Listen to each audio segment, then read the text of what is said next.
Hello, welcome to the channel. Subscribe, leave a like, and don't forget to write a comment. Enjoy watching. I was sitting at my kitchen table, folding a Christmas card in half so neatly it could have passed for a pressed napkin at a wedding. I had already written the names David, Sophie, Eli, in that careful, loopy cursive I use when I'm pretending everything's normal. But the space for the actual message was still blank. Not because I didn't know what to say, but because I didn't know whether I wanted to say anything at all. Then my phone rang. Not a text. Not a voicemail. A real call from my mother. That alone was strange enough to make me answer on the first ring. "Hi, Mom," I said, holding the phone with one hand and a red Sharpie with the other, tracing the edge of the envelope absent-mindedly. She didn't even say hello. "Hey, honey, so listen," she began, using that sugar-coated voice she saves for waiters and bank tellers. About Christmas dinner, my stomach dropped. Not because I didn't expect it, but because I did. I just didn't think she'd have the gall to say it out loud. "We're doing something a little more formal this year," she continued, drawing out the words like they were on a string she was afraid might snap. "David's inviting some of his clients and friends, and, well, you know how you get when there are too many people in the room." "How I get?" I asked, already knowing the answer but needing to hear it. There was a pause.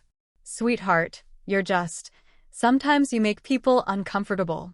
And David's friends, they're not used to your sense of humor." I could have laughed. But I didn't. Instead, I glanced down at the check stub sitting beside the card. It was dated December 1st. The amount? Just over $11,000. My last quarterly payment towards Sophie's tuition. And Eli's wasn't far behind. He'd started college the year before, and I'd covered his full freshman year. I've been paying for their tuition for the last 4 years. That's over $550,000 total. No, thank you. No acknowledgement. No seat at the table. Just a quiet dismissal from the woman who used to braid my hair and tell me I was her strange little genius. "Are you saying I'm not invited?" I asked, already knowing the answer. Not exactly," she said, stumbling over her lie like it was gravel under thin shoes. "We just thought maybe you'd be more comfortable doing something quiet. Maybe with your friend? What's her name? The one with the birds." "Her name is Joan. She has 2 parrots and an ex-husband who sends her threatening haikus in the mail. And yes, sometimes I'd rather spend a holiday with her than with a table full of people who flinch every time I open my mouth. But that's not the point. The point is, I wasn't welcome." "Got it," I said. And I hung up. I stared at the unsigned card for a long time, the Sharpie bleeding slowly through the envelope where my hand had been pressing. I didn't cry. Not then. I didn't even feel angry yet. I felt clean. Like something had been scrubbed raw inside me, and I was just starting to realize it. I walked to my laptop, opened the browser, and logged into the tuition account I'd managed for both Sophie and Eli. I found the next scheduled payment, due January 5th, and hovered my cursor over the Cancel Autopay button. I clicked it, and then I closed the tab, walked back to the table, and slid the Christmas card into the trash can without folding it. They didn't want me at dinner because I was too embarrassing. Because I talk too loud when I get excited, and I once made an off-color joke about funeral potatoes at Uncle Greg's wake. Because I don't wear makeup. Because I say what I think before watering it down with small talk. Because I don't have kids. Because I never married.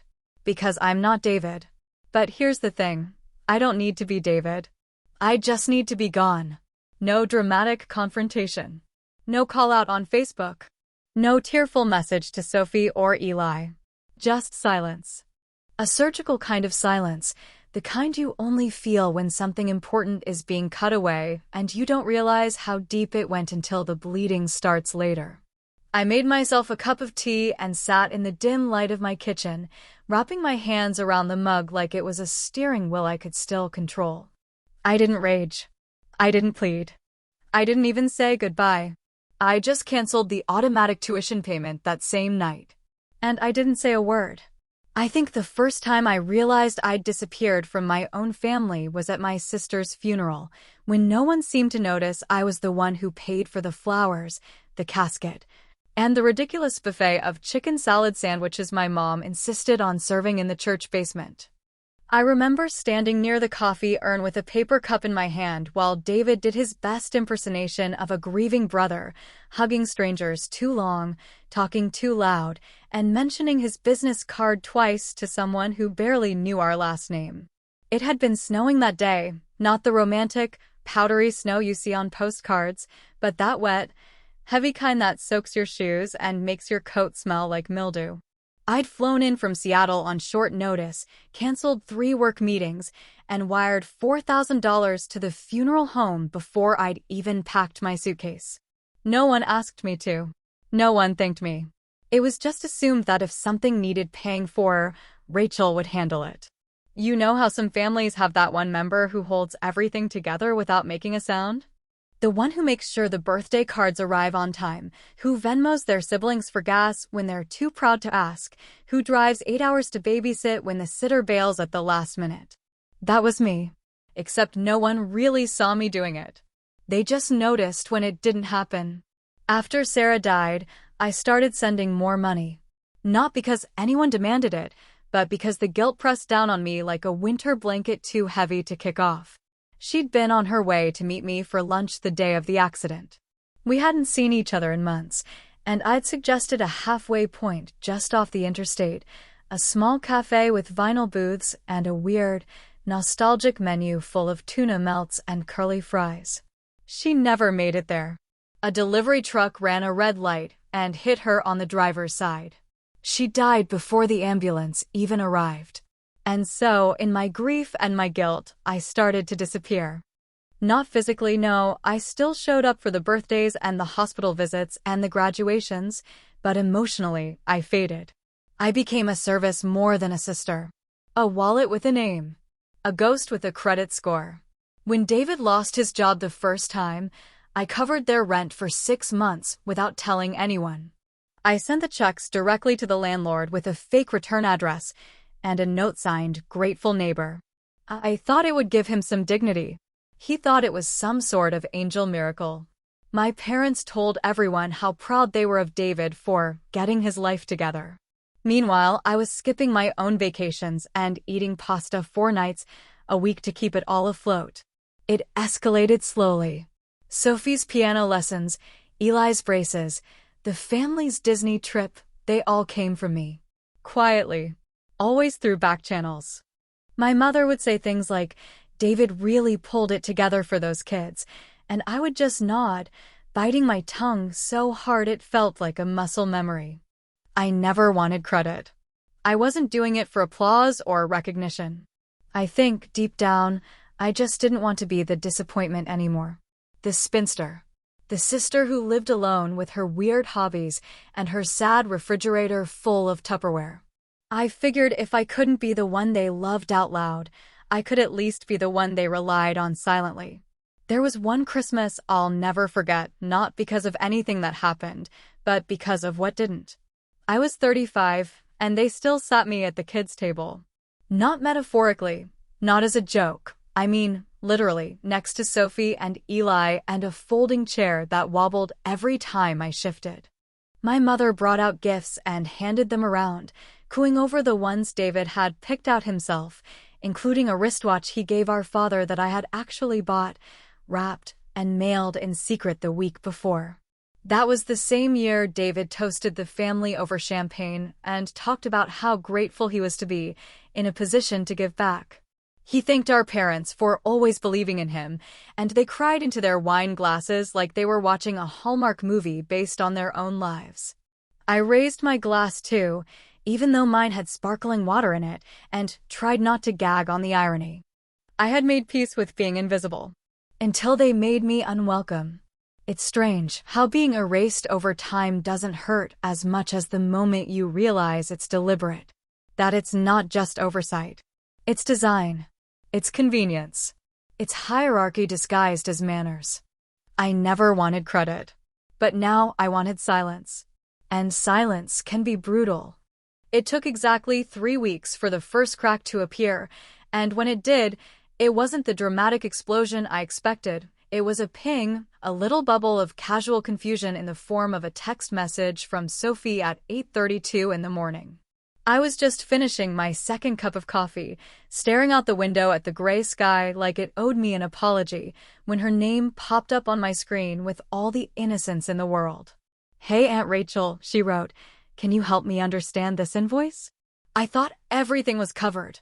There was a photo attached, blurry and half-cropped, but clear enough to see the words "overdue payment notice" in bold red letters across the top, along with a late fee of $75 and a polite threat about registration holds. I read the message once, then again, letting the silence in my kitchen thicken around me like old syrup. I didn't respond. I didn't even open the photo. I just let it sit there, glowing back at me like a question I didn't owe anyone an answer to. The next day, David called. Not texted. Not emailed. He actually called, which was rare enough to make me pause before hitting ignore. I let it ring until voicemail picked up, and when it did, his voice came through the tiny speaker with that same half-charming tone he used whenever he was about to ask for something big, but wanted it to sound small. "Hey, Rach," he began, stretching my name like gum between his teeth. "I think there's some mix-up with Sophie's tuition. She's freaking out a little, says she got a late notice or something. Anyway, let me know if you've heard anything weird on your end." He paused, then added, "No rush. Just figured you'd probably know what's going on. Thanks." I played that message 3 times in a row, not because I needed to hear it again, but because I couldn't get over how casual he sounded, like we were business partners handling a minor clerical error, instead of a brother and sister on the brink of a reckoning years in the making. I didn't return the call. I saved the voicemail to a folder on my computer and titled it Revisionist History. The second voicemail came 2 days later and had a different tone entirely.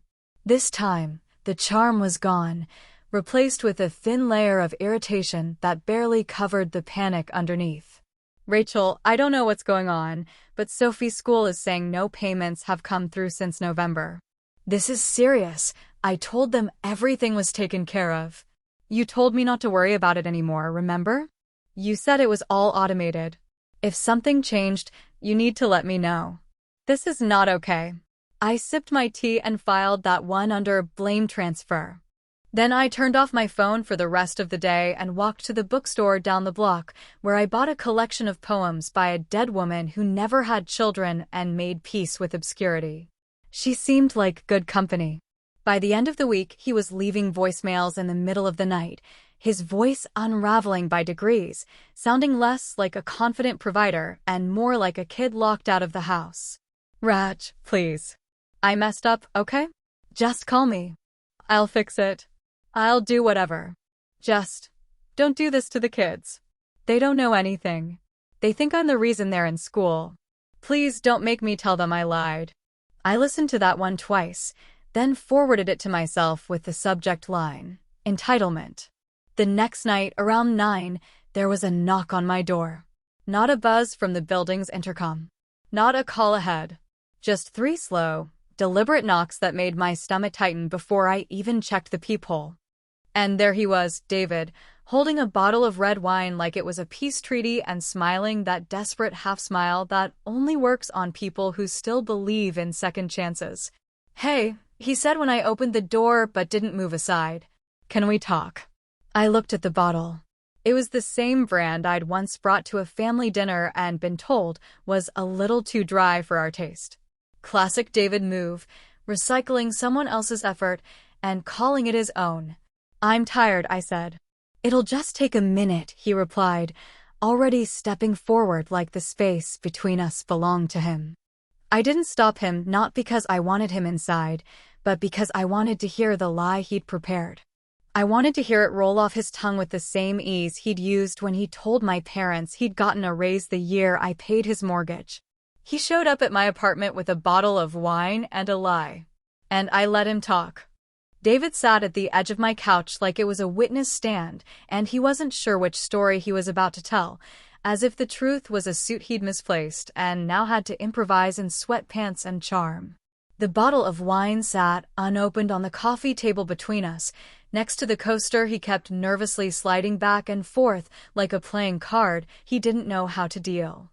I had offered him no drink, no seat, no warmth, only the brittle air of indifference that comes from someone who has finally run out of generosity. "I didn't mean for it to go on this long," he said, and I let the words hang there, suspended like wet laundry with no wind. "I was going to tell them, you know? The kids. Mom and Dad. Everyone. I just wanted to wait for the right moment. Make it special. Like a surprise." I raised an eyebrow, but said nothing, because what exactly is the right moment to admit that you've been lying about funding your kids' education while your sister, whom you've excluded, mocked, and dismissed, has been silently picking up the pieces behind your back? Is there a party for that? A cake that says, "Sorry I let you believe I was a provider while actually drowning in debt?" He leaned forward, like proximity could soften my judgment, his voice taking on that soft, pleading edge he'd perfected as a teenager whenever he got caught stealing beers from Dad's garage fridge. "I didn't think it would go this far. I thought I'd get a big bonus, pay you back, come clean." I really did.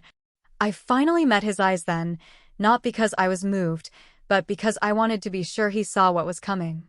"I read the FAFSA," I said calmly, the words hitting the floor like stones dropped into shallow water. "You put down that you were the sole provider. Claimed I didn't contribute anything. Claimed they were financially dependent on you. You took out federal loans in their names to cover the difference and used the disbursement refunds to pay off your poker debts." His face twitched once, just once, like a man flinching from a slap that never came. Then he looked away, rubbing his hands together like he could scrub the guilt off with friction. "That wasn't supposed to be permanent," he muttered. "I was just in a bad spot." "A bad spot?" I repeated, almost laughing, but not because anything was funny. "You lied to your kids. You lied to your parents. You let them all clap for you like you were some self-made hero, while I was wiring money every quarter, cutting checks in silence, watching everyone pat you on the back for what I did. You let them think I was paying for everything just to keep your image intact. You used me like a human credit line." He opened his mouth to argue, but I held up a hand not to stop him, but to remind him how little I needed his permission to speak. "I found the FAFSA a year ago," I continued, my voice steady like a courtroom transcript. "It was in Sophie's email account. She had forwarded it to me without realizing it. Said she needed help with something, and I saw everything. So why did you keep paying?" he asked, almost whispering now, like the answer might cost him oxygen. I leaned back into the chair, crossing my arms like someone finally done with an audit. "Because I didn't want to punish the kids for your sins. Because they deserve to finish school without the shame of your ego wrapped around their necks. But then you told me I was too embarrassing to come to Christmas dinner. That was the last straw, David. That was when the generosity turned to silence. And silence is expensive." He stood suddenly, as if trying to outrun the conversation, pacing a short line between my bookshelf and the wall like a man rehearsing apologies that wouldn't land. "Mom thinks you're doing this on purpose. She said you're trying to ruin Christmas. She left me a voicemail about it." I pulled out my phone, scrolled briefly, then showed him the screen. A screenshot of a frozen tuition account with the words, "Next payment, $0. The caption I had typed beneath it, "You ruined Christmas the day you decided to lie." David didn't respond. He just stared at the screen like it was a gravestone with his name on it. Then, quietly, he picked up the wine bottle, still unopened, and walked to the door. He paused with his hand on the knob and looked back, searching my face for something that might forgive him. He didn't find it. That night, I sat at my desk and pulled out 2 blank Christmas cards, the same kind I had thrown away weeks earlier. One for Sophie, one for Eli. I kept them simple, just 1 sentence in each, written in careful cursive with the kind of finality that doesn't need exclamation points. "You deserve the truth. Ask your dad who paid." It was early morning when I finally checked my voicemail again, The air outside still too cold for walking, the sun not yet brave enough to climb fully above the horizon, and my apartment wrapped in the kind of stillness you only get when you've said no to every invitation that once tethered you to a life you've outgrown.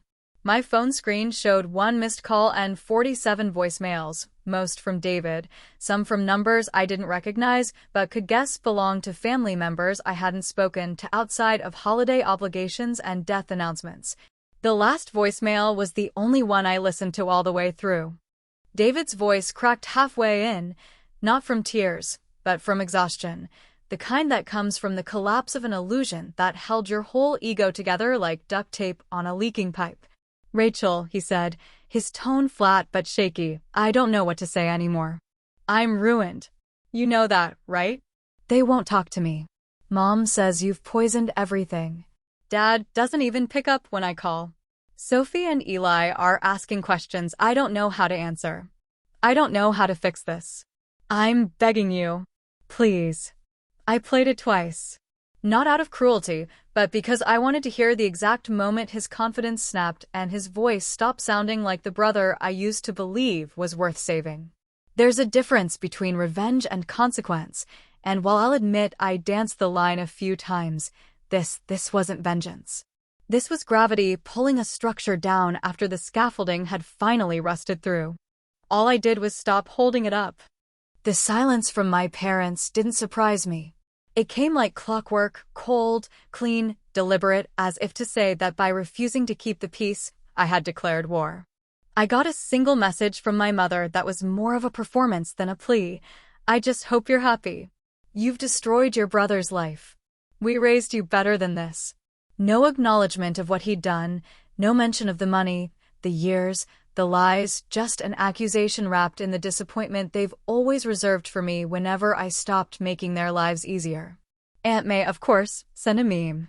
Something wildly inappropriate involving a raccoon in a fur coat holding a martini, with the caption, "Me watching family drama I didn't start, but will absolutely finish." She followed it with a single line of text, "Proud of you, even if the rest are blind." I laughed hard enough to choke on my tea, because sometimes one chaotic old woman with a Wi-Fi connection is worth more than a dozen relatives who only love you when you're silent and useful.